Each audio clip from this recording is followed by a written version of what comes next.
Mes sœurs et mes frères, nous n'avons pas la prétention de posséder la vérité, mais nous la recherchons sans cesse. À l'écart de tout dogme, nous échangeons des idées pour que chacun puisse former par lui-même son propre jugement.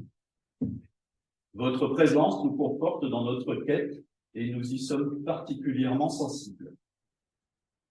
Je donne maintenant la parole à notre frère conférencier pour vous exposer le sujet porté à l'ordre du jour. Mon très cher frère Alain Noël, vous avez la parole. Merci, vénérable maître.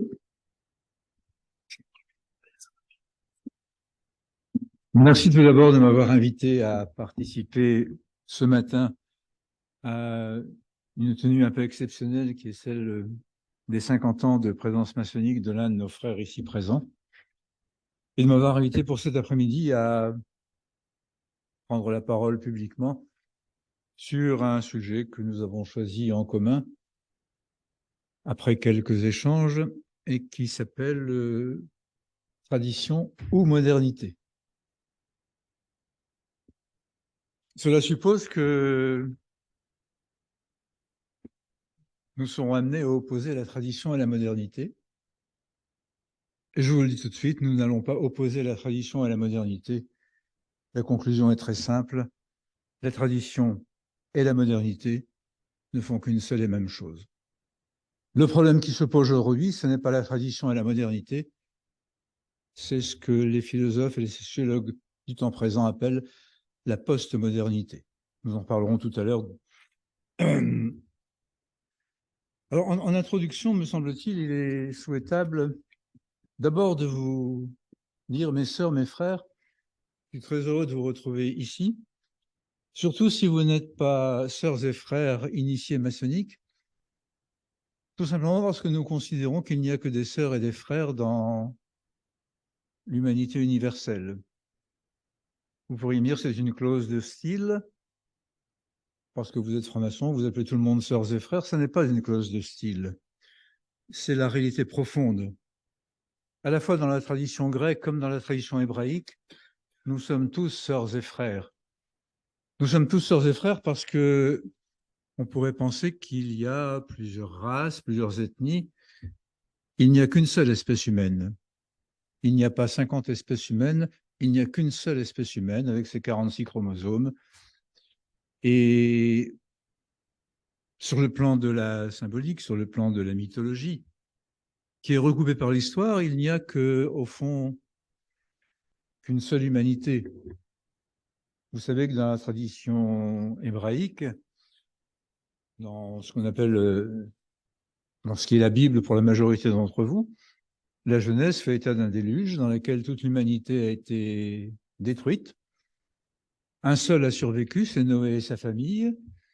Et Noé avait 3 fils, Sem, Cham et Japhet. Et ces 3 fils sont à l'origine de toute l'humanité. C'est-à-dire que nous descendons tous de la descendance de Noé. Donc nous ne sommes pas tous sœurs et frères au sens étroit du terme, mais nous sommes tous sœurs et frères au sens très large du terme. Nous sommes tous de la même famille humaine.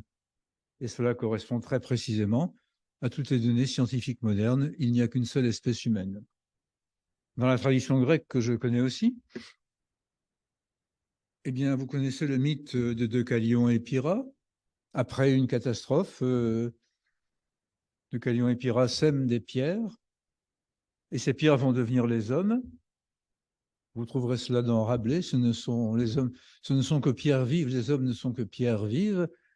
Les hommes qui vont naître de Deucalion et Pyrrha, c'est toute l'humanité. C'est-à-dire que dans les deux grandes traditions occidentales qui ont fait l'Europe, et donc qui ont fait la franc-maçonnerie, qui n'est qu'une manière culturelle de vivre l'Europe occidentale, de vivre ce qui nous a été légué par nos ancêtres, de toute façon, nous sommes tous issus soit des fils de Noé, soit des fils de Deucalion et Pyrrha, mais c'est la même chose.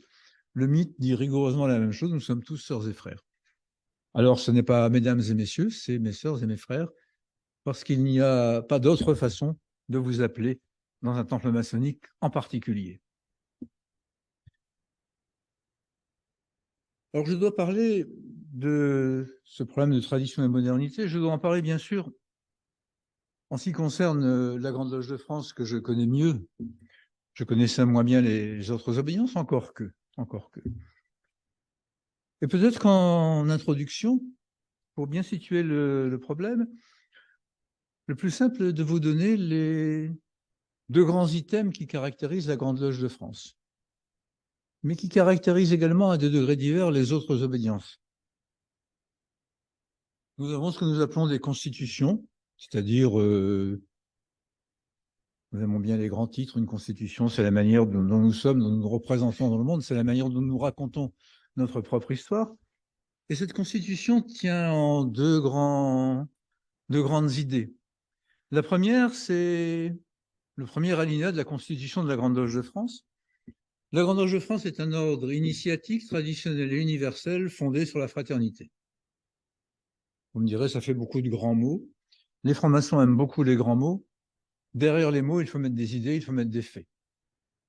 Alors, on parlera peut-être d'initiatique, on pourra parler d'universel. Le sujet aujourd'hui, c'est tradition. La franc-maçonnerie, la Grande Loge de France, est un ordre initiatique traditionnel.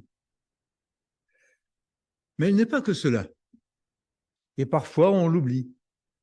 Le deuxième alinéa dit des choses qui sont assez différentes. La Grande Loge de France est une alliance d'hommes libres et éclairés.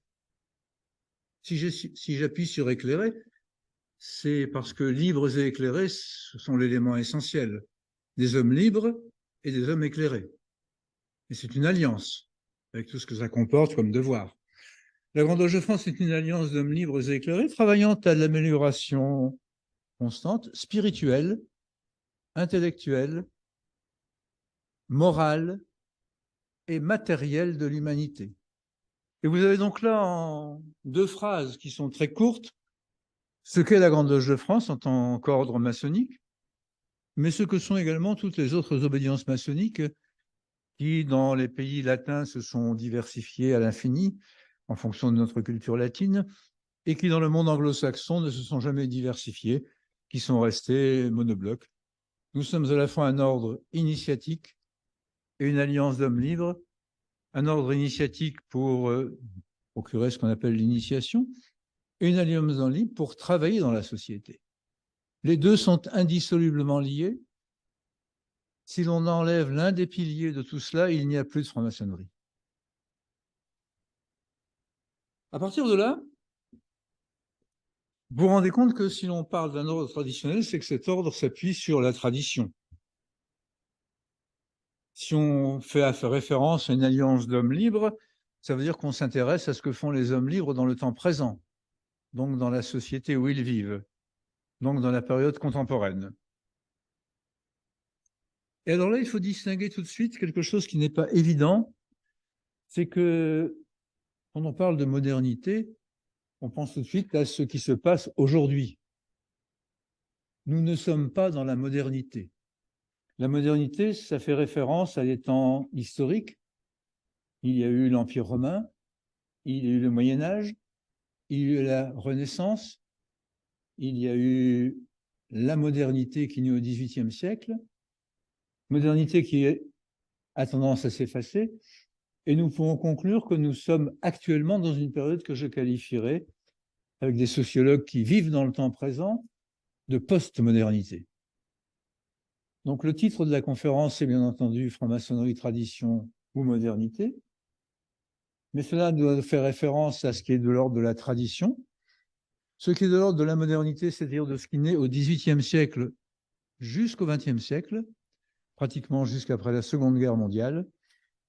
Après la Seconde Guerre mondiale, après les crises que nous avons connues, ce qui est en cours aujourd'hui, ce que nous percevons mal, moi le premier, c'est l'émergence d'un nouveau paradigme qui est celui de la postmodernité, qui ressemblera ou qui ne ressemblera pas à ce qu'était la modernité, et dans lequel la franc-maçonnerie jouera un rôle ou ne jouera pas de rôle en fonction des décisions qu'elle prendra et en fonction de l'évolution qu'elle prendra. Cela me semble très, très important. Alors, il faut commencer par, bien entendu, franc-maçonnerie, tradition ou modernité. Il faut d'abord parler de la tradition. La tradition, c'est très simple, ça vient d'un mot latin qui s'appelle traditio. C'est banal, tradition. Et tradition traduit un verbe qui s'appelle tradere. Et tradere, cela veut dire transmettre. Ça veut dire transmettre en main propre. Parfois, ça veut dire livrer également, avec tout ce que ça peut comporter de trahison.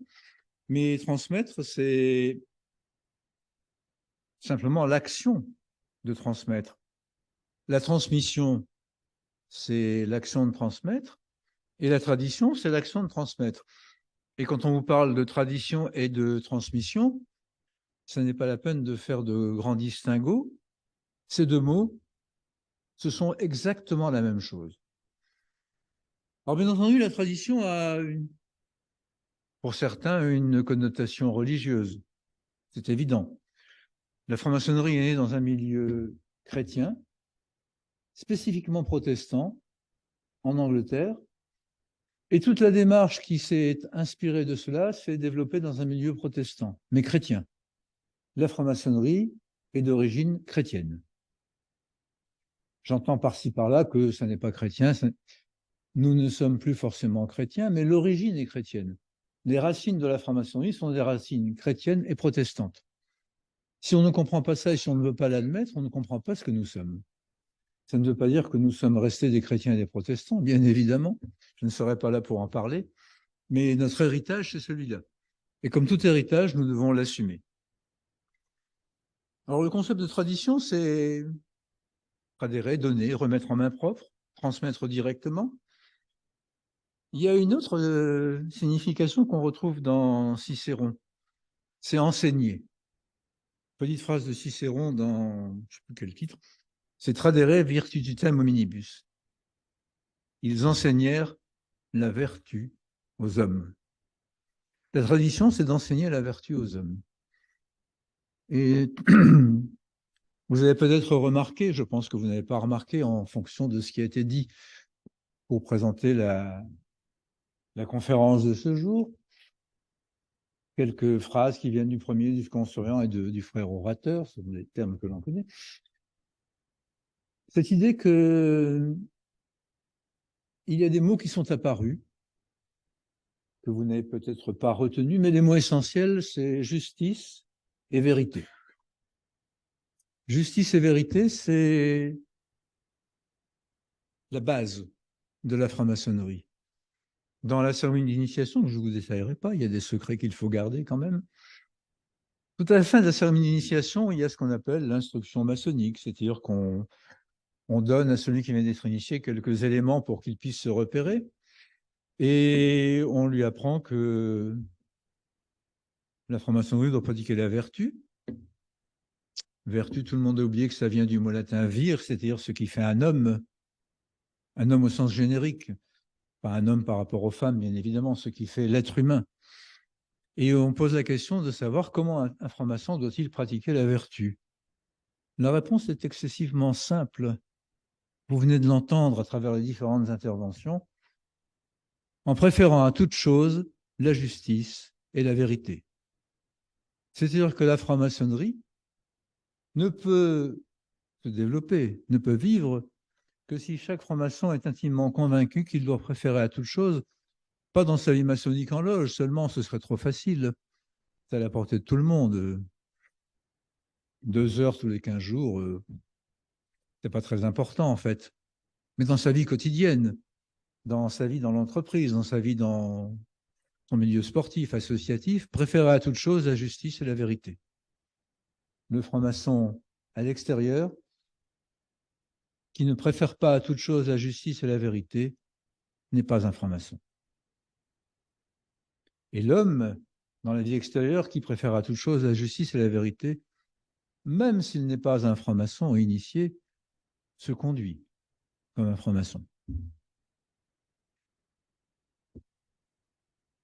Alors, la tradition, il y a plusieurs manières de concevoir ce terme. La plus simple, c'est de faire référence à ce qu'on appelle les traditions, les us et coutumes, les traditions populaires, les fêtes populaires, tout ça, ce sont des traditions avec un petit t, un petit s au bout. Nous ne sommes pas exempts de ces traditions. Nous venons de le vivre. Il y a une tradition qui fait qu'il y a un rituel. On demande de vous lever. On fait rentrer le conférencier. On décline un peu ce qu'est la franc-maçonnerie. Ce sont des traditions avec un petit t, un petit s. Comme quand vous allez dans une mairie pour écouter les vœux du maire, il y a des traditions. Comme vous vivez la fête du 11 novembre ou une fête du 14 juillet, ce sont des traditions avec un petit t, un petit s. Derrière ces traditions, il y a la tradition. Et c'est là où les divergences commencent à apparaître. Il y a différentes manières de concevoir la tradition. Il y a ce qui est apparu au XXe siècle, et j'en toucherai un petit mot, sous l'influence de penseurs qui voulaient contrebalancer l'évolution du XIXe siècle.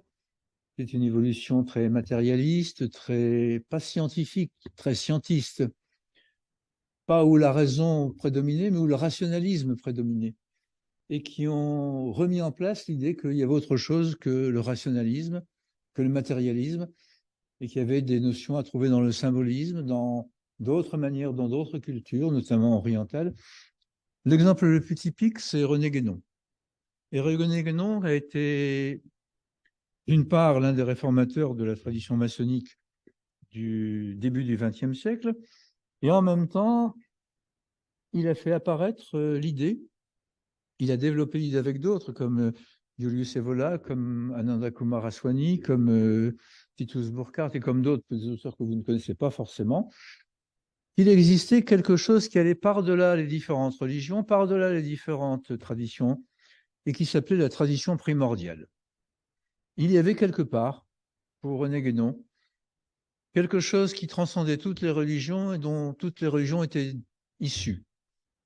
Il y avait quelque part un centre spirituel initial duquel tous seraient... Il y avait quelque part un âge d'or, pour reprendre la tradition grecque de l'âge d'or, l'âge d'argent, l'âge du bronze et l'âge du fer, qui correspondait également à la tradition hindouiste dans laquelle il y avait les mêmes 4 âges de l'humanité et que nous étions actuellement pour la tradition gréco-occidentale dans l'âge de fer et pour la tradition hindouiste dans le Kali Yuga, le temps de la guerre. Peut-être au fond avait-il raison, car le temps de la guerre, le Kali Yuga, nous le vivons depuis 14-18 et ça n'a pas cessé. Ceci étant, cette interprétation de l'histoire est possible. Ce qui m'a toujours gêné, c'est l'idée qu'il y avait quelque part, en amont des religions, en amont des traditions, quelque chose qui aurait été une tradition primordiale. J'avoue que je n'adhère pas du tout à cette manière de penser.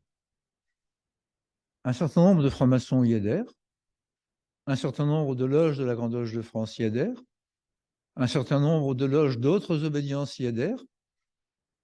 Ce n'est pas ma manière de voir, mais il est bon de le signaler. Je ne crois pas un seul instant qu'il existe une tradition primordiale. Je crois que les traditions se sont créées progressivement, qu'elles se sont développées. Et je voudrais simplement vous donner, je parle une demi-heure, vous donner quelques exemples.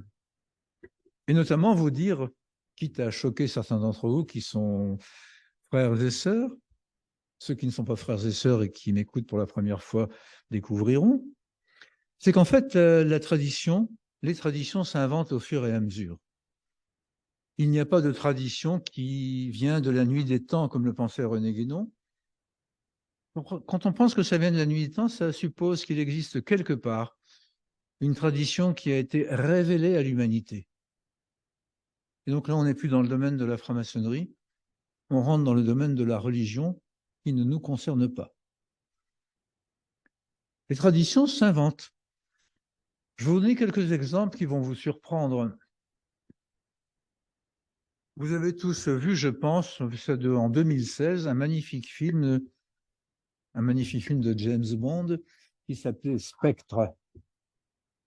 Et si vous vous souvenez du début de ce film, il y a un combat d'hélicoptère remarquable avec le héros de James Bond, dont le nom c'était Craig, je pense, qui saute d'un immeuble à l'autre. Enfin, un combat d'hélicoptère sur une place célèbre de Mexico, qui s'appelle le Zocalo. Et sur ce Zocalo, il y a une foule énorme, il y a un défilé fantastique. Tout le monde est bariolé en orange, il y a des défilés de chars qui passent, les hélicoptères se battent au-dessus, le héros arrive à s'en sortir. Et tout le monde pense que cette procession qui est sur le Zocalo est une procession qui vient de la nuit des temps, qui traduit une tradition aztèque. La vérité oblige à dire que lors de la fête des morts, il y a bien un rassemblement dans les rues de Mexico, mais qu'il n'y a jamais eu de procession. Le metteur en scène avait trouvé que pour agrémenter le combat d'hélicoptères, il était souhaitable qu'il y ait une immense marée humaine. Et donc, quand on fait une grosse production, c'est pas très compliqué de réunir 30 000 personnes. Vous leur donnez 10 € à chacun, ça va pas chercher très loin, et tout le monde vient sur la place du Zocalo. Le Zocalo, à Mexico, pour ceux qui sont allés, c'est tout simplement la place de Tenochtitlan, là où il y avait la grande pyramide aztèque, qui était détruite par les Espagnols, et avec les pierres de la pyramide, ce qui est habituel, les Espagnols ont construit la cathédrale d'abord, et le palais royal ensuite. Donc le Zocalo, c'est toujours la place principale de Tenochtitlan. Le problème, c'est que cette grande procession n'existait pas avant. Ça a été fait pour la mise en scène. L'année suivante, Spectre ayant eu une très large diffusion, une multitude de touristes ont réservé des places d'hôtel et des avions pour venir assister à cette procession. Et donc la municipalité a dû créer de toutes pièces la réédition de la procession. Et depuis donc 2016, ça ne fait 6 ou 7 ans, fait créer une tradition. Elle est très récente, hein, elle ne durera peut-être pas 2 ou 3 siècles, mais sur la place des Zocalo, maintenant, il y a des chars, comme chez nous dans les Ducasses ou au carnaval de Dunkerque, il y a des chars qui passent. C'est vraiment une tradition qui était inventée, qui n'existait pas avant. Je peux vous assurer que dans les traditions aztèques, ça n'a jamais existé. Deuxième invention de la tradition, celle-là, vous pouvez la comprendre. Là, vous risquez de ne pas me croire. Ceux qui sont allés au Mexique savent très bien que le jour de la fête des morts, les Mexicains vont se recueillir dans les cimetières, ce que nous faisons tous. Ils vont déterrer les morts, ils vont laver les ossements, les réensevelir, mettre des fleurs, etc. Et tout le monde pense que c'est une tradition aztèque très, très ancienne qui a été remise en vigueur progressivement. Je peux vous assurer qu'il n'en est rien. Il n'y a aucune preuve ethnologique que cette tradition existait dans l'Empire aztèque. Ce que l'on sait par contre, c'est que cette tradition, bien entendu, tout le monde dans un pays chrétien se rendait le 1er novembre sur les tombes de ces disparus. Ce que l'on peut dire, c'est que à cette date-là, à une date qui correspond très précisément à la colonisation française, Napoléon III. Vous vous souvenez sans doute que Napoléon III a envoyé ses troupes, notamment la Légion étrangère au Mexique, et que Cameron, la fête emblématique de la Légion étrangère, ça se passe au Mexique, là où tous les légionnaires se sont fait tuer à 50 contre 2000 Mexicains. Eh bien, c'est à cette période-là que l'on a commencé à envisager de créer une unité nationale à partir d'une fête populaire. Et c'est à partir de la Révolution mexicaine au début du XXe siècle que cette fête des morts, qui avait été autorisée par un décret, parfois les papes font bien les choses, parfois ils les font mal, qui avait été autorisée par les fêtes, à faire extraire les os et les rensevelir, c'est apparu sous une tradition qui a été mise en place par les révolutionnaires mexicains. Viva Zapata, vous vous souvenez? À ce moment-là, on a commencé à faire cette tradition. Donc cette tradition, elle a un siècle, pas plus. Mais maintenant, c'est une tradition qui est là pour plusieurs siècles. Autre exemple de tradition, là, ça nous concerne plus, c'est la tradition écossaise. C'est la tradition, j'en parle parce que ce soir, je dois aller à Bruxelles fêter un certain Burns, écossais de son état et grand amateur de whisky, ce que je suis aussi par ailleurs. Et tradition écossaise, vous voyez bien, les kilts, le tartan, etc. Et tout le monde pense que c'est une tradition des Highlanders, des combattants d'Écosse, etc. Donc, tradition immémoriale s'il en est. Eh bien, il n'en est rien du tout. La tradition écossaise du kilt est une tradition qui date d'un siècle et demi. Elle se crée tout simplement parce que, après l'acte d'union de l'Écosse et de l'Angleterre, ce qui fait le Royaume-Uni en 1707, on a repris progressivement l'idée que les Highlanders, qui au début n'avaient rien d'écossais, nous rentrons très souvent avec des cornemuses dans certaines fêtes maçonniques. La tradition écossaise, ce n'est pas la cornemuse, tradition écossaise la plus ancienne, parce que le nord de l'Écosse était colonisé par l'Irlande. Et que la tradition irlandaise, ce n'est pas la cornemuse, c'est la harpe. Eh bien, ça n'est que depuis la colonisation anglaise en Écosse que progressivement, la harpe a été remplacée par la cornemuse. Donc, si on fait référence à une tradition plus ancienne qui serait la tradition écossaise véritable, il faudrait faire référence à l'art de la harpe. Et la tradition des Highlanders, vous connaissez l'Écosse, il y a les Highlands et les Lowlands. Les Highlands, c'était un pays pauvre qui était colonisé par les Irlandais. Et la manière de se vêtir de gens pauvres, mendiants, c'était de s'entourer d'un grand plaid, c'est-à-dire d'une couverture, tout simplement parce que quand on n'a pas de chaumière où se coucher, on dort à la belle étoile et on dort dans une couverture. À l'époque, en celtique, ça s'appelait le filibeg. Et après la colonisation anglaise, il est apparu une certaine résistance et on a commencé à se dire que ça pouvait être éventuellement un vêtement national écossais. Alors, il s'est produit une conjonction très curieuse. Il s'est produit une conjonction du fait que, pour l'expansion territoriale de l'Angleterre, l'expansion de l'Empire anglais, il a fallu des troupes combattantes sérieuses. Et les Highlanders ont fourni ces combattants. Et les Highlanders ont fait en sorte de s'approprier ce filibeg pour en faire ce qu'on appelle maintenant le kilt. Bien entendu, le plaid qui descendait jusqu'aux chevilles, ce n'était pas très pratique pour se battre, ni pour faire des terrassements, donc ils l'ont raccourci. Ça fait le quilt. Mais à l'époque, il n'y avait pas de tartan, il n'y avait pas de couleur de clan, rien du tout. Tout cela est une invention du 19e siècle par les marchands anglais, les cotonniers anglais, avec quelques faussaires remarquables et l'influence de Walter Scott, Ivanhoe, vous connaissez, qui ont fait en sorte qu'il fallait trouver un signe distinctif pour ces valeureux combattants qui ont conquis l'Inde. Ce sont les Highlanders qui se sont battus en Inde, qui se sont battus en Afghanistan. L'histoire se répète sans arrêt. Rien de nouveau sous le soleil. Et donc, on a créé au 19e siècle, d'une part, le kilt qui était un plaid beaucoup plus court, avec les plaisanteries que vous supposez, puisqu'on était nu en dessous. Et puis, on a créé de toutes pièces les tartans, les couleurs des clans, qui, avant le 18e siècle, n'existaient pas.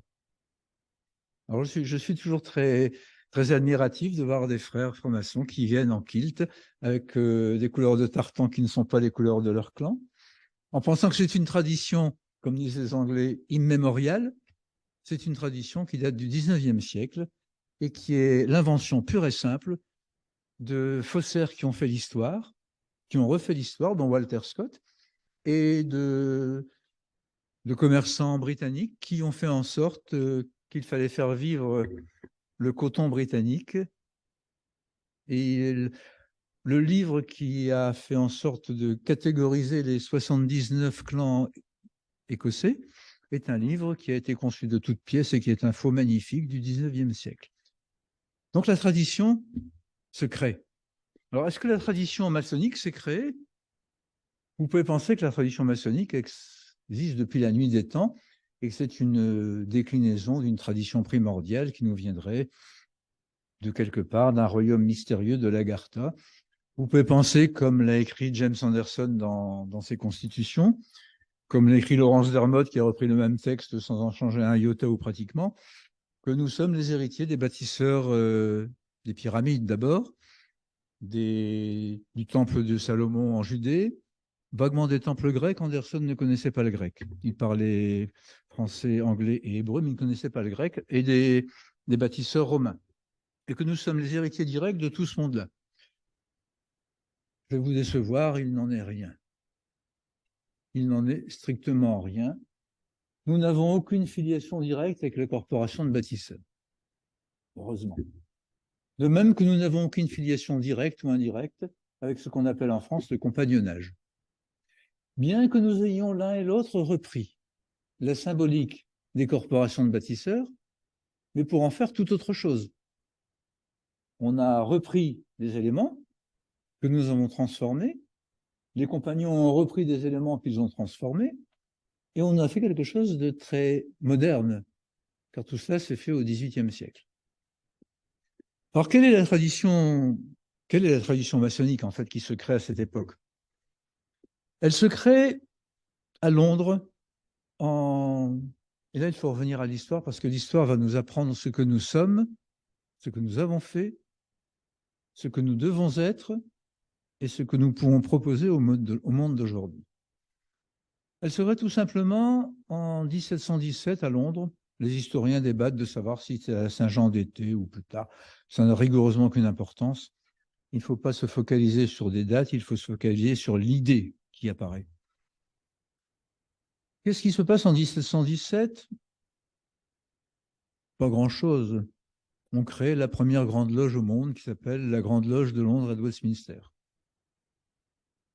Ce qui se passe est antérieur à cela. Ce qui se passe en 1666 d'une part, c'est le grand incendie de Londres qui va détruire les 3/4 de Londres et qui va nécessiter, dans la génération suivante, la reconstruction de Londres. La reconstruction sera dirigée par un architecte célèbre qui s'appelle Sir Christopher Wren, qui a été maître maçon des corporations de l'époque, pas franc-maçon, qui ont reconstruit Londres et qui ont reconstruit la cathédrale Saint-Paul. Et il se trouve que quand la reconstruction de Londres et de la cathédrale Saint-Paul, qui ont été assurées par les corporations de bâtisseurs de l'époque, c'est-à-dire les loges de maçons qui construisaient des cathédrales et qui n'ont strictement rien à voir avec ce que nous sommes aujourd'hui, ils ont fini de reconstruire Londres, ils n'avaient plus beaucoup de travail. Comme dans toute corporation qui se respecte. Il faut non seulement trouver du travail à ceux qui sont membres de la corporation, mais il existe ce qui s'appelle la solidarité entre les membres d'une corporation. Il faut subvenir aux besoins de la veuve, si l'ouvrier se tue sur le chantier, aider l'orphelin, si son père, aider celui qui s'est cassé la jambe et qui ne peut pas continuer à travailler. Enfin, des choses qui sont banales et que nous comprenons tous. Après la reconstruction de Londres et de Saint-Paul, beaucoup de corporations n'avaient plus de travail. Ils ont dû émigrer. Il est resté une vingtaine de loges à Londres. On parle toujours des 4 loges qui ont recréé la Grande Loge de Londres. En fait, il en est resté une bonne vingtaine. Mais 4 loges sont restées célèbres parce qu'elles avaient de grosses difficultés à subvenir à leurs besoins. Elles étaient au chômage. Ça se comprend. Quand vous êtes au chômage, vous avez des soucis. Eh bien, les ouvriers de ces loges étaient au chômage. Il fallait faire vivre les familles, faire vivre les enfants.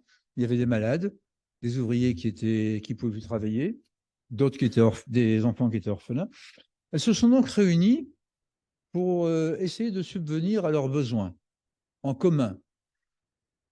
Alors vous pouvez penser que ces corporations étaient extraordinairement nombreuses. Elles se sont réunies dans une taverne qui est célèbre à Londres, qui n'existe plus, qui était dans le parvis de la cathédrale Saint-Paul, qui s'appelle l'Oie et le Grille, Goose and Gridiron. 4 loges. Elles se sont réunies dans une arrière-salle de café. Les francs-maçons se sont toujours réunis dans des arrière-salles de café. J'en sais quelque chose. Quand nous avons créé quelque chose à Bailleul, on se réunissait dans une arrière-salle de café. L'arrière-salle de café, la taverne a disparu. Les plans existent toujours à la Grande Loge Unie d'Angleterre, à la Grande Loge d'Angleterre. Elle fait 50 mètres carrés, pas plus. 50 mètres carrés, vous voyez, c'est pas très grand. Ces 4 loges se sont réunies. 1 mètre carré, les normes de sécurité actuelles n'ont pas changé. Un homme, 1 mètre carré. Au maximum, 50 personnes. Il devait être 40, à mon sens. On n'a pas les comptes rendus. Ils ont essayé de fusionner l'Oie et le Gris, Goose and Grideron, le pommier, le gobelet des raisins et la couronne, les 4 loges. 4 loges célèbres. La loge numéro 4 a changé de nom, elle s'est appelée Horn. Et curieusement, un frère de cette loge s'est appelé Charles de Secondat, baron de Montesquieu. Et là, vous comprenez tout de suite qu'on rentre dans la modernité. Montesquieu, l'esprit des lois, nous vient de l'Angleterre et de la loge Horn. Et ces 4 loges se sont fédérées pour former la première grande loge. Avant, il y avait des loges, des corporations. Et là, il y a eu une première grande loge qui s'est appelée la Grande Loge de Londres et Westminster. Elle ne s'est réunie pas pour tirer des plans sur la comète, faire de la spiritualité, etc. Elle s'est réunie pour une chose basique qui nous concerne encore tous aujourd'hui. Elle se réunit pour assurer la solidarité entre ses membres. Et aujourd'hui, dans toute la franc-maçonnerie mondiale, toutes les loges du monde entier, et j'en connais un certain nombre outre-Atlantique, n'ont pour seule vocation que d'assurer la solidarité entre leurs membres, et comme quand on vit dans un pays riche comme les États-Unis, que d'assurer la solidarité des membres de la loge avec le reste de la société. Et je peux vous assurer qu'à New York, la Grande Loge de New York assure ce mandat qui est d'assurer la solidarité. Elle a créé un institut maçonnique cardiologique. Elle vient de créer un institut en Pennsylvanie pour recevoir les francs-maçons âgés, une maison de retraite, mais de haut niveau, et pas seulement les francs-maçons. C'est-à-dire qu'il y a là une dimension qui est la dimension de la solidarité, qui est la dimension basique de toute la maçonnerie mondiale. Que se passe-t-il ensuite? Le reste de l'histoire, elle tient à une décision française qui date de 1685. La mesure où je remonte là. 1685, le roi de France très catholique, qui s'appelle Louis XIV, révoque l'édit de Nantes. Il révoque l'édit de Nantes qui date d'un siècle à peu près auparavant, 1598, donc un peu. Et la révocation de l'édit de Nantes correspond à une période historique dans laquelle les protestants, je ne parle même pas des juifs qui étaient mal considérés, les protestants ont été pourchassés pendant 20 ans avant la révocation de l'édit de Nantes, par l'édit de Fontainebleau d'octobre 1685. Il y avait des dragonnades, on pourchassait les pasteurs, on logeait les militaires dans les familles protestantes, on violait les filles, on prenait les garçons pour les mettre dans des instituts catholiques, etc. Vous ne pouvez pas imaginer ce que c'est, sauf si vous vous rappelez ce qui s'est passé en 1940. C'est quasiment la même chose. En 40, c'était les Juifs. En 1680, c'était les protestants. Eh bien, la révocation de l'édit de Nantes fait partir les protestants du royaume de France. Une partie vont partir en Angleterre, une partie vont partir aux Pays-Bas, une autre partie, ceux qui sont vers la frontière de l'Empire, vers Metz, tous les Verdun, vont partir dans l'Empire prussien, là où le grand Frédéric II de Prusse va exercer par la suite. Et ces Français qui vont émigrer vont contribuer à la richesse des Pays-Bas. Ils vont contribuer à l'émergence du royaume de Prusse et à l'émergence de la ville de Berlin comme une grande capitale internationale et à l'émergence d'un nouveau courant de pensée en Angleterre. Or, il se trouve que à La Rochelle, qui est une place forte protestante qui a été conquise par Richelieu, il y avait un pasteur de l'église réformée qui s'appelait Desaguliers. Ce pasteur avait un fils qui s'appelait Jean-Théophile Desaguliers.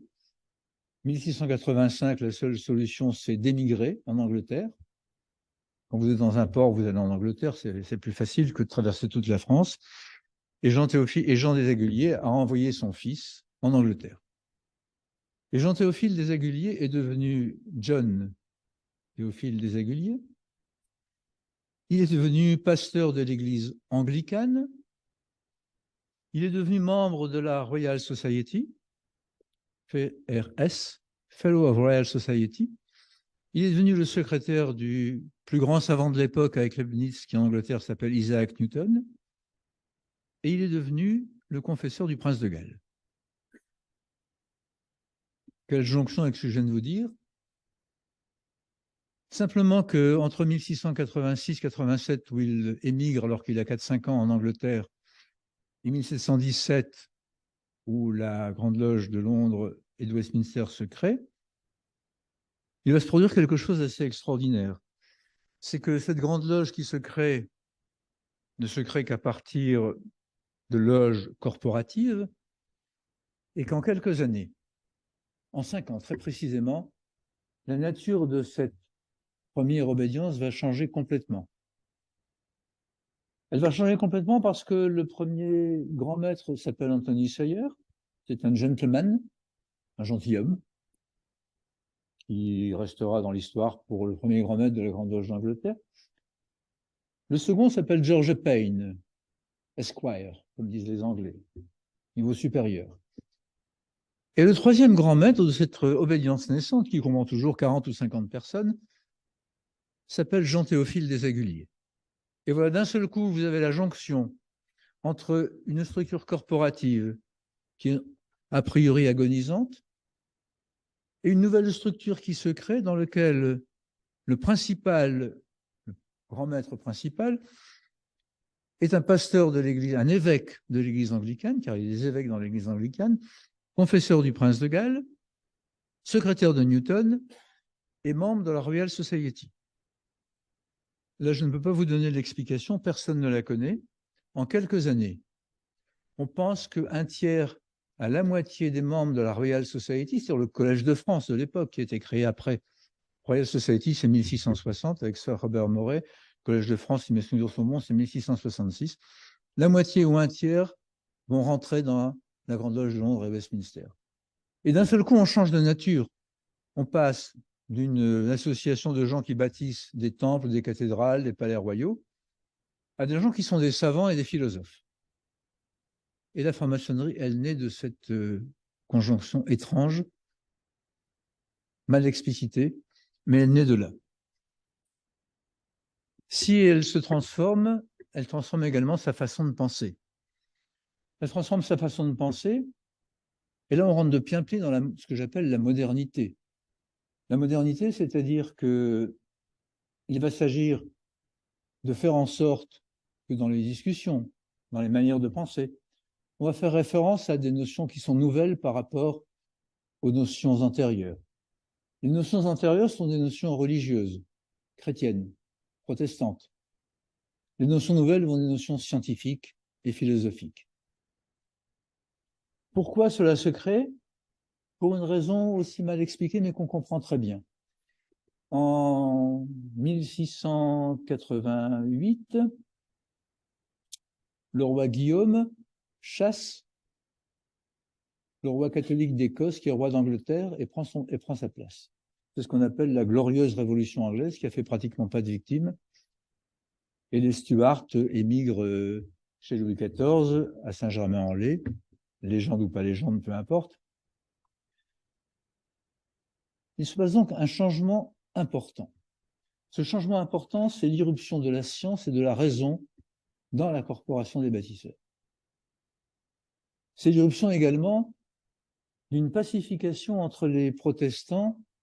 Il y avait dans l'Angleterre de l'époque de multiples sectes protestantes. S'il y a des protestants parmi vous, vous m'excusez d'employer le mot secte, mais j'en ai pas d'autres à ma disposition. De multiples églises protestantes, on va le dire comme ça, qui se combattaient violemment. On a du mal à comprendre qu'en 1685, alors que nous sommes encore très loin de la Révolution française, les Anglais venaient de vivre un siècle de guerre de religion atroce.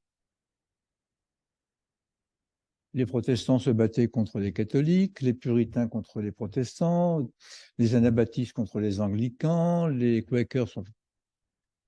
On n'imagine pas cela. Il me suffit de vous rappeler une date. 1649. Ce n'est pas 1789, nous sommes bien d'accord. 1649, c'est la décapitation du roi d'Angleterre. Ce n'est pas 1792 ou 93. C'est-à-dire que plus d'un siècle avant la Révolution française, les Anglais, au cours de leur guerre de religion, ont décapité pour la première fois un roi, Charles Ier d'Angleterre. Et donc les Anglais, faire court, en 1688, avec la glorieuse Révolution, ont envie de paix civile. Ils ont envie de paix sociale, ils ont envie de vivre enfin comme à peu près tout le monde, et surtout que la science se développe. Et la genèse de la Grande Loge de Londres à Westminster, c'est cette conjonction, assurer la solidarité entre les membres des loges et en même temps développer la paix civile, la paix religieuse. Et les constitutions d'Anderson, qui n'a pas rédigé, puisque c'est des Aiguilliers et George Penn qui ont rédigé l'essentiel, les constitutions d'Anderson vont traduire cela. Les constitutions dites d'Anderson règlent le fonctionnement de la Grande Loge, comme toutes les constitutions règlent le fonctionnement des obédiences. Mais les éléments essentiels sont de deux ordres. Les éléments essentiels sont dans le premier chapitre, dans le deuxième. Ça tient à 5 pages, c'est très bref. Le premier chapitre s'intitule « Concernant Dieu et la religion ». Et très curieusement, dans ce chapitre, le mot Dieu n'apparaît plus. On ne parle plus de Dieu parce qu'il faut parler d'autre chose. Et Anderson écrit, tout simplement, quoique dans les temps plus anciens, il était nécessaire d'être de la religion du prince dont on dépendait ou du pays où l'on vivait, il a été jugé maintenant plus expédient. Le terme anglais est expédient, on a traduit en français expédient, ça n'est pas très bon, mais peu importe, plus judicieux, plus conforme, de les astreindre seulement à cette religion que tous les hommes acceptent, à savoir d'être des hommes bons et loyaux, hommes d'honneur et de probité. D'un seul coup, vous voyez apparaître en 1723 l'idée que les religions que chacun professe n'ont pas d'intérêt et qu'il faut être simplement des hommes bons et loyaux, hommes d'honneur et de probité, c'est-à-dire de la religion naturelle que tous les hommes acceptent. Or, la religion naturelle, ça va porter un nom au XVIIIe siècle. Le nom des philosophes du XVIIIe siècle, ça s'appelle le déisme philosophique. Et toute la maçonnerie mondiale est branchée là-dessus. Toute la maçonnerie est déiste au sens du XVIIIe siècle, avec les variations possibles que cela comporte, on pourra en parler tout à l'heure. Et le rite écossien accepté de la Grande Loge de France est un rite qui est déiste, mais qui n'est pas resté seulement déiste, mais peu importe pour le moment. Le deuxième élément essentiel apparaît dans le chapitre 2. Personne ne s'en rend compte. Il apparaît cette phrase essentielle que je me plais à rappeler aujourd'hui en plus, que j'ai rappelée à Lyon, où j'ai participé à un colloque de la GLNF il y a quelques jours sur les constitutions d'Anderson. Et mon frère grand orateur de la GLNF n'y avait pas prêté attention. Il y fait référence au fait que les maçons sont des citoyens respectueux des lois du pays où ils vivent et qu'ils sont assujettis aux lois de ce pays, ce qui est la moindre des choses. Mais quelque part, Anderson ajoute, quelles que soient les condamnations par les lois du pays, ils sont toujours maçons et l'ordre ne peut les rejeter. They cannot expel him. C'est-à-dire que va apparaître cette notion fondamentale que celui qui est maçon, il est maçon pour l'éternité et qu'il relève bien entendu des lois du pays où il vit, mais que dans l'ordre où il est admis, il est toujours membre de l'ordre et que quelque part, il fait partie de ce que Ramsay appellera plus tard une république universelle. Vous avez là en deux pages des constitutions d'Anderson ce qui fait la profonde originalité de la franc-maçonnerie qui se crée, sur laquelle nous vivons toujours ou sur laquelle nous devrions toujours vivre, à savoir le fait que la religion ne nous concerne pas, quelles que soient nos opinions politiques, et que la franc-maçonnerie est faite pour être le centre de l'union. C'est le terme qui est employé par Anderson dans le chapitre Dieu et la religion, être le centre de l'union de tous les hommes qui ont des opinions différentes. Et qu'en même temps, nous dépendons du pays dans lequel nous vivons, mais nous sommes assujettis à quelque chose qui est plus important, à l'idée d'une morale universelle, et donc d'une république universelle. Voilà les éléments essentiels qui apparaissent en 1723, qui seront repris par les questions d'Anderson en 1738, qui seront repris également par les constitutions de la Loge des Anciens. Notre texte qui s'appelle Heiman Reason, Help to a Brother, l'aide pour un frère, de Laurence Dermotte, qui va reprendre les constitutions d'Anderson sans en changer grand-chose, sauf que, comme on a pensé qu'il était catholique, il a repris la nécessité de la croyance en Dieu. Et là, c'est là où c'est drôle, c'est que Laurence Dermotte n'a jamais été catholique, bien qu'il fût irlandais. Il a toujours été anglican. Il s'est marié 2 fois avec des femmes qui étaient de confession anglicane et il a été enterré dans le carré anglican de son cimetière à Londres. Peu importe. Élément essentiel, qu'est-ce qui va se passer? 18e siècle, vous connaissez, c'est la philosophie des Lumières. Alors la philosophie des Lumières va se bâtir. Ce n'est pas la franc-maçonnerie qui a généré la philosophie des Lumières, simplement c'était dans l'ère du temps. Et l'ère du temps est conditionnée par deux philosophes, l'un qui est un peu connu, l'autre qui l'est moins.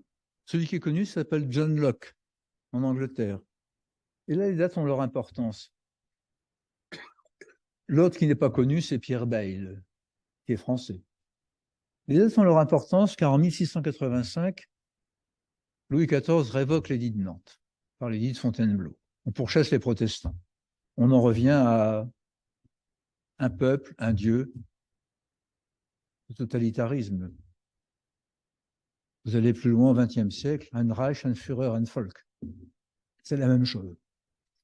Il révoque l'édit de Nantes et l'année suivante, un philosophe anglais qui s'appelle John Locke écrit l'essai sur la tolérance, la lettre sur la tolérance, dans laquelle il montre très précisément que ce qui revient au pouvoir civil relève du magistère civil et que ce qui relève de la religion revient au magistère religieux, avec cette différence fondamentale que ce qui relève du magistère religieux est soumis au magistère civil. Révolution conceptuelle que vous imaginez. C'est-à-dire que ce qui relève de ce qu'on appelle la liberté individuelle, John Locke c'est l'empirisme, c'est l'individualisme, ne relève que du pouvoir civil qui s'impose à tous et que les croyances religieuses relèvent des différentes églises qui ont à charge, par la persuasion, l'exhortation, etc., de convaincre leurs ouailles de respecter les règles de l'Église. Ce qui relève de la vie en société relève du pouvoir civil, ce qui relève de la recherche du salut de son âme relève des différentes églises. Mais ce qui est essentiel, c'est que les différentes églises sont soumises, en ce qui concerne le pouvoir temporel, au pouvoir civil. En clair, ça s'appelle la laïcité, bien que le mot n'existait pas. Le deuxième philosophe s'appelle Pierre Bayle. C'est un philosophe qui est né en Ariège, si mes souvenirs sont bons, famille protestante. Il est converti, ou il se convertit, je ne sais plus très bien, au catholicisme quand il a 5 ou 6 ans. Et puis, il va grandir, comme tout un chacun, il va faire sa crise d'adolescence, et il va revenir au protestantisme. Nous sommes dans les années 1650, 1660, 1680. Quand vous quittez la religion catholique, vous, mutatis mutandis, quand vous quittez l'islam aujourd'hui, c'est la même chose. Quand vous quittez une religion totalitaire, ça s'appelle une apostasie. Quand vous êtes apostat de l'Église catholique, vous êtes relapse.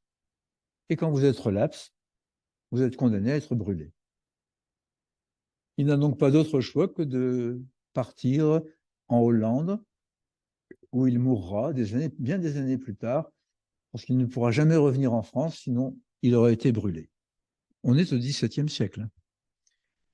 Il écrit la même année que John Locke, en 1686, un ouvrage que je vous conseille de lire, qui est un peu difficile, parce que c'est écrit dans le temps, avec les expressions de l'époque, qui s'appelle le commentaire philosophique, et qui traite d'un verset de Saint Luc, verset célèbre dans l'Église catholique, compelle intrare, contraint-les d'entrer. Dans Saint Luc, c'est tout simple, c'est le maître de famille qui marie sa fille, il n'y a pas trop d'invités, donc il envoie son serviteur par-delà les jardins et les haies pour rameuter du monde, dire compelle intrare, fais-les venir. Sur cette seule phrase, l'Église catholique a jugé bon de faire en sorte qu'il fallait contraindre tous les gens d'adhérer à l'Église catholique et à ses dogmes. Compelle intrare. Eh bien, Pierre Bayle, dans son commentaire philosophique, va montrer, comme Spinoza l'avait fait dans le Tractatus théologico-politique, que dans les textes religieux eux-mêmes, en dehors de cette phrase, il n'y avait aucune contrainte possible en matière de religion. Vous me direz qu'il était protestant, c'est normal, mais c'est une étude très précise. Et donc, dans la même année, après la révocation de l'édit de Nantes, l'année suivante, en 1686, 2 ans avant que Guillaume de Hanovre ne prenne le pouvoir en Angleterre, 2 ouvrages majeurs vont contribué à faire en sorte de séparer le pouvoir politique de la religion et d'affirmer que la religion ne peut pas permettre de forcer les gens à entrer en religion. Ça s'appelle la modernité. Ça s'appelle la modernité et 1688, John Locke va écrire le traité du gouvernement civil, qui est le traité du gouvernement de l'Angleterre d'aujourd'hui. Il va écrire, j'allais dire, sur un coin de table dans un café. Il a peut-être fait comme ça ou sur sa table de travail. Il va écrire sur 2 pages, même pas, une vingtaine d'articles qui règlent le fonctionnement de la monarchie anglaise, qui est une monarchie parlementaire. Eh bien, 3 siècles plus tard, les Anglais vivent toujours sans constitution, ils vivent toujours sur les principes édictés par John Locke, sur les quelques phrases qu'il a écrites et sur un bouquin qui s'appelle le traité du gouvernement civil. On peut penser ce qu'on veut de l'Angleterre, mais ils ne vivent pas trop mal. Vous comparez avec le nombre de constitutions que vous avez eues en France, vous comprendrez sans peine où mon cœur balance. Voilà pour l'élément essentiel de la naissance de la franc-maçonnerie. Cela va se prolonger dans le XVIIIe siècle avec l'apparition de ce qu'on appelle les Lumières, qui seront magnifiées. Les Lumières, c'est... Nous avons le tort en France de penser que nous sommes les parangons des Lumières. Bien évidemment, c'est faux. C'est faux malheureusement, mais les Lumières se sont passées ailleurs qu'en France. Accessoirement en France, avec Voltaire, Diderot, etc. Mais les éléments philosophiques de base se sont passés en Angleterre, avec John Locke, et en Allemagne, avec Emmanuel Kant. En Angleterre, ça s'appelle Enlightenment, et en Allemagne, ça s'appelle Aufklärung. Et le texte fondamental, c'est celui qu'a écrit en 1784 Emmanuel Kant, Was ist Aufklärung? Qu'est-ce que les Lumières? Si on veut résumer en quoi consistent les Lumières, c'est relativement simple. C'est le substratum de la maçonnerie moderne d'aujourd'hui. On va dire qu'il y a 3 ou 4 grands items. Le premier item, c'est la phrase que tout le monde connaît, Sapereo de pense par toi-même, c'est-à-dire l'autonomie du sujet. Il faut que chacun apprenne à penser par lui-même, par rapport à ce qui était l'hétéronomie. L'hétéronomie, c'est une hétéronomie religieuse ou politique ou militaire. Avant, il fallait être de l'avis de l'Église, de l'avis du prince, de l'avis de son officier, de l'avis de son médecin éventuellement, qui représentait l'autorité. Non, il est important d'apprendre à penser par soi-même. L'autonomie versus l'hétéronomie. Quelque part dans un de nos rituels, je ne sais plus où, il est bien précisé qu'il faut combattre les fanatismes politiques, religieux ou militaires. J'ai dû lire ça quelque part, mais ça relève tout simplement de ce qu'a écrit Emmanuel Kant. Donc l'autonomie. Le deuxième versant essentiel, c'est l'universalité de la raison. Qui dit universalité de la raison, ça veut dire tout simplement que les hommes sont tous de la même espèce, qui pensent tous de la même manière, et que la raison humaine est primordiale. Si la raison humaine est également partagée entre tous les hommes sont égaux. Il faut qu'ils aient la liberté de croire, liberté, mais ils sont égaux, ça s'appelle l'égalité, l'égalité des droits. Pas l'égalité des conditions, ni l'égalité des chances, ni autre chose, l'égalité des droits. Le troisième élément, si la raison est universelle, ça veut dire que vous soyez chinois, indien, peau-rouge en Amérique ou mélanésien en Océanie, peu importe, vous êtes un homme. Ça s'appelle l'universalisme. Et Ramsay, dans son discours, fera référence à la République universelle, qui est aussi au cœur de la démarche maçonnique de la franc-maçonnerie. Le quatrième élément, c'est tout simplement que les religions, c'est devenu John Locke. Les religions, c'est une chose. Chacun est libre de croire ce qu'il veut, mais chacun est membre de la même société humaine. Et il faut faire la différence entre ce qui relève du pouvoir civil et du pouvoir religieux. Ça s'appelle la laïcité. Tout le socle des Lumières tient en 4 mots. Après ça, on peut le décliner comme on veut. Autonomie du sujet, c'est-à-dire liberté, égalité par la raison, universalisme et laïcité. Tout le reste, c'est de l'explication de texte. Mais 4 mots suffisent à expliquer. Et ces 4 mots, c'est le substratum de l'évolution de la franc-maçonnerie au XVIIIe siècle. Le dernier élément sur lequel je voudrais, excusez d'être aussi long, c'est tout simplement présenter la franc-maçonnerie d'aujourd'hui qui a connu plusieurs évolutions. D'abord, l'évolution entre une franc-maçonnerie qui est plutôt anglo-saxonne et une franc-maçonnerie qui est plutôt continentale, dont nous relevons. La franc-maçonnerie anglo-saxonne est restée une franc-maçonnerie qui a mis en avant le principe de solidarité et qui est restée dans ses fondements, on va dire, chrétiennes, pas tout à fait.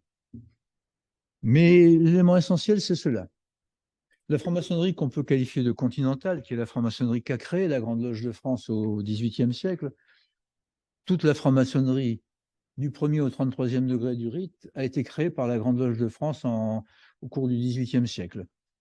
Ça s'est créé, pas vous faire le détail, avec des constitutions en 1762, puis de nouvelles constitutions en 1782, puis la contribution à la solidification des 33 degrés du rite à Charleston en 1801, peu importe, c'est de l'histoire. Ça s'est créé de manière à se séparer progressivement de la religion. Et la séparation a été actée, et c'est ce qui explique le paysage maçonnique actuel, a été acté ou pas acté au convent de Lausanne et à ce qui s'est passé après. C'est-à-dire qu'il y a eu, en brossant l'histoire, 19e siècle, une loge du Grand Orient de France. Le Grand Orient de France qui est né d'une scission de la Grande Loge de France en 1771. En 1867, cette loge qui s'appelle l'Aurore met en avant le fait qu'on invoque toujours le grand architecte de l'univers qui est Dieu, aucun doute là-dessus, et qu'il y a le volume de la loi sacrée qui est la Bible sur l'autel des serments.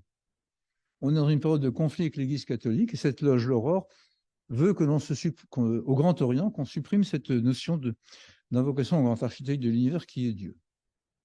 Tout ça va travailler les différentes obédiences continentales.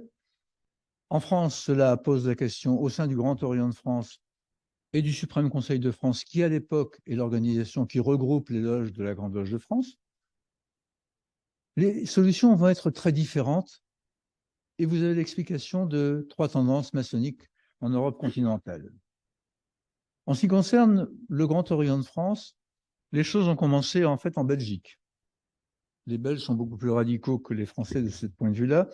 Le Grand Orient de Belgique, en 1872, a décrété que le grand architecte de l'univers, on en faisait ce qu'on voulait, mais ce n'était pas Dieu, de toute façon, on ne l'invoquait plus, et que la Bible n'avait plus sa place sur l'autel des serments. On tire un trait, terminé. Une première version est faite. Le Grand Orient de France, en 1877, va reprendre la même thématique, mais un peu modulée. Il va laisser ses loges libres d'invoquer le grand architecte de l'univers et de garder la Bible ou de ne pas l'invoquer. Il fera la même chose il y a 10 ans avec la mixité. Et puis, à la Grande Loge de France, ou du moins au Suprême Conseil de France, qui va réunir un convent universel à Lausanne, on va dire une assemblée générale maçonnique internationale, schématique. La question va être débattue. Ce n'était pas la question à l'ordre du jour initialement. Cette question s'est surajoutée parce qu'elle était apparue au Grand Orient de France et que ça travaillait les loges de la Grande Loge de France. La solution va être très différente. Sous l'impulsion d'un grand maître de la Grande Loge, qui était le souverain grand commandeur du Suprême Conseil de France, mais qui n'était pas que cela, qui était ministre de la Justice de la République, on est en 1875, qui était en même temps, qui portait un nom qui était Adolphe Crémieux, mais il ne s'appelait pas Adolphe Crémieux. Il s'appelait Adolphe Itzhak Crémieux, il était juif. Et non seulement il était juif, mais il avait un père et une mère qui n'étaient pas de la même tradition. L'un était séfarade et l'autre était ashkénaze. Eh bien, Adolphe Crémieux a eu l'intelligence de faire en sorte de donner 3 ébauches de définition. La première ébauche qui apparaît dans le texte du convent de Lausanne, c'est tout simplement que la franc-maçonnerie proclame, comme elle l'a toujours proclamé, ça n'a rien changé, l'existence d'une force supérieure, connue sous le nom de grand architecte de l'univers. Force supérieure.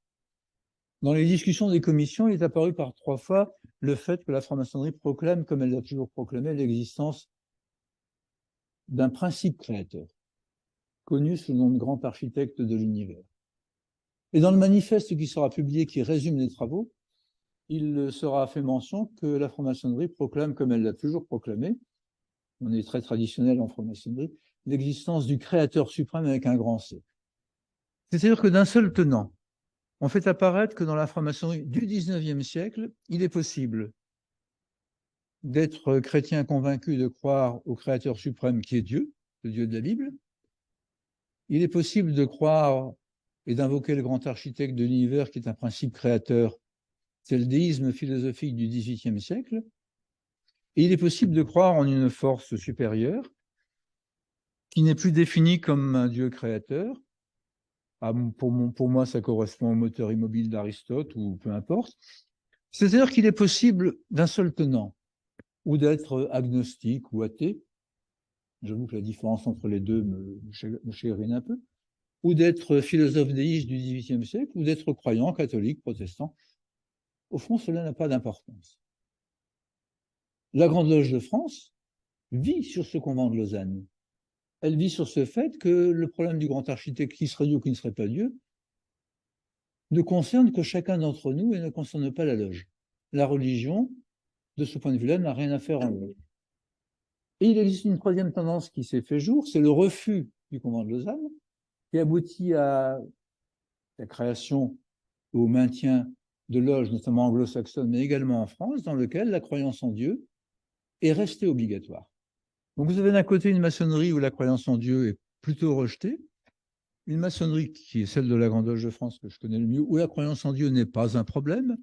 Vous croyez en Dieu, vous n'y croyez pas, c'est votre problème personnel, personne ne vous demande quoi que ce soit. Et où une maçonnerie où, théoriquement, la croyance en Dieu est obligatoire. Vous avez là les trois paysages maçonniques qui se sont surajoutés à tout ce que je vous dis auparavant. La solidarité, l'autonomie, la laïcité, l'universalisme sont communs à toutes les maçonneries. Le problème religieux est un problème qui sépare actuellement, pas tellement quand même, mais qui sépare actuellement les différentes obédiences. Voilà un peu quel est le paysage. Reste à savoir un peu, après la modernité, car c'est la modernité, quelle est la place de la franc-maçonnerie dans la post-modernité, dans la société d'aujourd'hui. Et ça, je pense que c'est un élément essentiel sur lequel je ne peux pas donner les positions de mon obédience, je ne suis pas là pour ça, pour lequel je ne peux donner que quelques indications qui me sont personnelles. Il me semble, et tout le monde ne sera pas d'accord avec moi, mais c'est mon opinion, il me semble que la franc-maçonnerie, c'est heureusement revenu au début du XXe siècle dans une vision qui se détachait un peu des problèmes de société ordinaires, pour revenir sur une réflexion, comme on appelle symboliste, que j'appellerais philosophique, mais qui revient à l'idée qu'il y a des grands principes qui gouvernent la maçonnerie, qui sont les grands principes que je vous évoquais tout à l'heure. L'éthique, la justice, la vérité. Et que c'est à partir de ces grands principes que chacun d'entre nous doit se faire sa propre opinion et pour agir dans la société.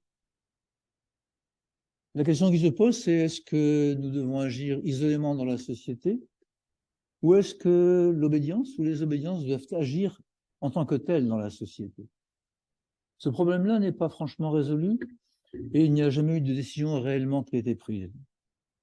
La tendance depuis plusieurs décennies, c'est de dire que les francs-maçons doivent agir dans la société et que les obédiences ne doivent pas agir dans la société.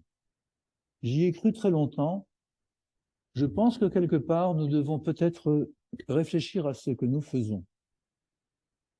Se dire que nous devons agir individuellement dans la société, c'est une façon un peu hypocrite de se défausser de ce que nous sommes.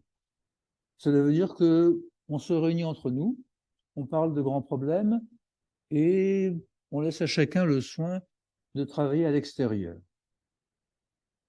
Si j'étais convaincu que chacun des 140 000 membres, sœurs et frères des obédiences maçonniques, travaille effectivement et concrètement dans la société, je vous dirais tout est bien dans le meilleur des mondes.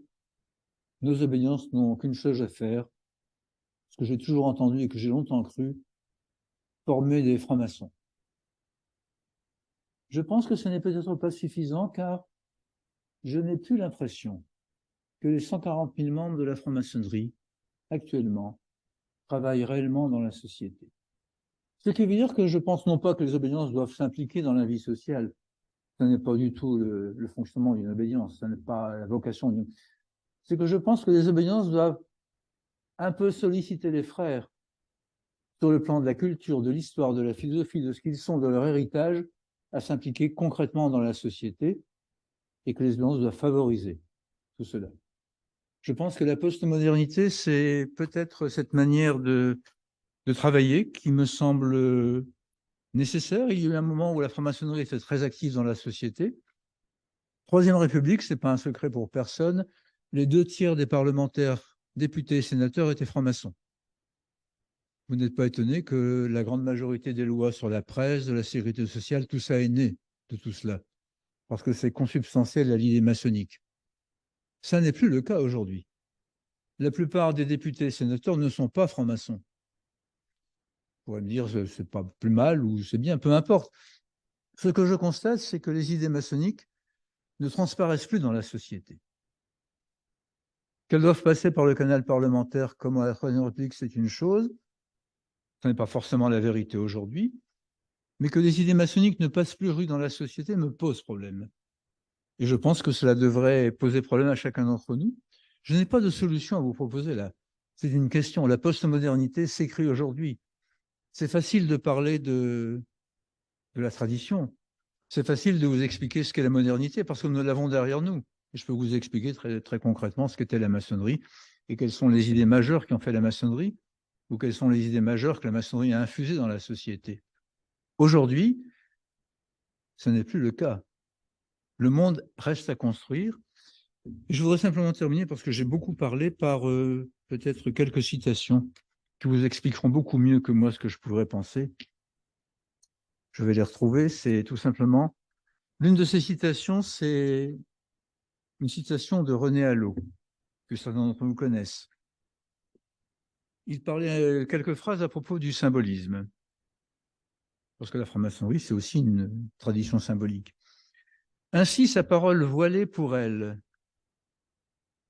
nous garde de la pire erreur, celle de la découverte d'un sens définitif et ultime des choses et des êtres. Nous garde de la pire erreur, celle de la découverte d'un sens définitif et ultime des choses et des êtres. Car personne ne se trompe autant que celui qui connaît toutes les réponses, sinon peut-être que celui qui n'en sait qu'une seule. Voilà en quelques mots ce que ne doit pas être un franc-maçon. Ne pas connaître toutes les réponses, et encore pire que ça, n'en connaître qu'une seule. C'est-à-dire que toute la quête maçonnique, c'est de chercher des réponses à ses propres interrogations. Ce matin, notre frère Alain, dans l'allocution qu'il a présentée, a rappelé une phrase de Jean Jaurès que je vous répète volontiers. Il ne faut pas conserver les cendres jalousement, mais il faut entretenir la flamme.